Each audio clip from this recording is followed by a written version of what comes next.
দৰ্শকসকল, মই আজি এটা নতুন ভিডিঅ' লৈ আহিছোঁ। এইটো হৈছে গাহৰি মাংসৰ পাতত দিয়া। মই আজি গাহৰি মাংস পাতত দিয়া খাবলৈ মন গ'ল, গতিকে গাহৰি মাংস পাতত দিবলৈ লৈছোঁ। গাহৰি মাংস পাতত দি খাই ভালো লাগে, যত্নও কৰিব লাগে অৱশ্যে। এয়া মই পাতত দিম, পাত লৈছোঁ। গাহৰি মাংস অলপ সৰু সৰুকৈ কাটি লৈছোঁ।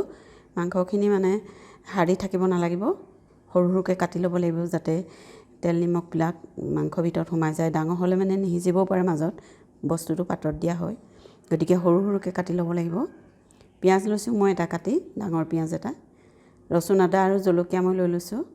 তাতে মই খৰিচা অকণমান মিক্স কৰি দিম বুলি ভাবিছোঁ। ইয়াত মই ইলাচি অকণমান গোন্ধৰ কাৰণে লৈ লৈছোঁ, এই গৰম মছলা। আৰু তেল দিব লাগিব আৰু নিমখো দিব লাগিব। মই এতিয়া বস্তুটো তৈয়াৰ কৰিম পাতত দিবলৈ।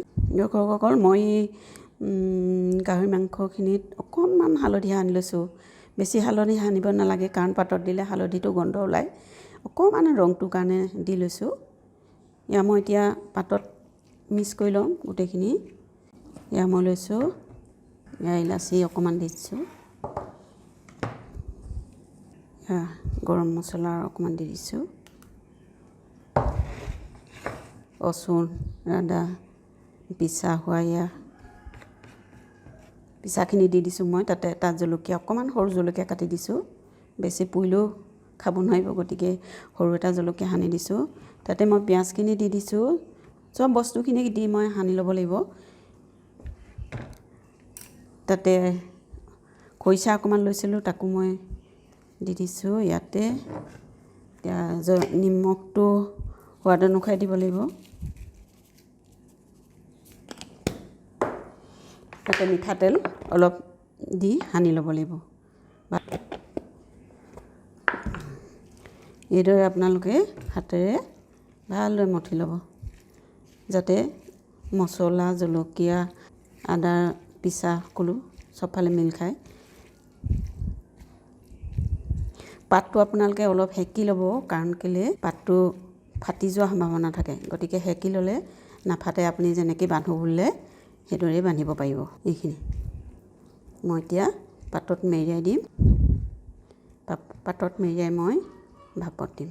পাতত দিবলৈ আপোনালোকে এনেকৈ দুইফালে এইদৰে হেৰি কৰি, তাতে এইদৰে কৰি ভালকৈ নুৰিয়াই মাৰি নিদিব, যাতে ফাটি নাযায়। তালৈ লক্ষ্য কৰি ধুনীয়াকৈ বান্ধি দিব।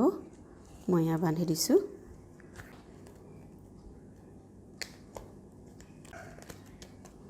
দৰ্শকসকল, মই এয়া গেছটো পাতি কুকাৰটো বহাই দিছোঁ। মই কুকাৰতে দি দিম, অকণমান পানী দি দিছোঁ। তাৰ ওপৰতে মই ষ্টেণ্ডডাল বহাই দিব লাগিব, এডাল ষ্টেণ্ড বহাই দিব লাগিব।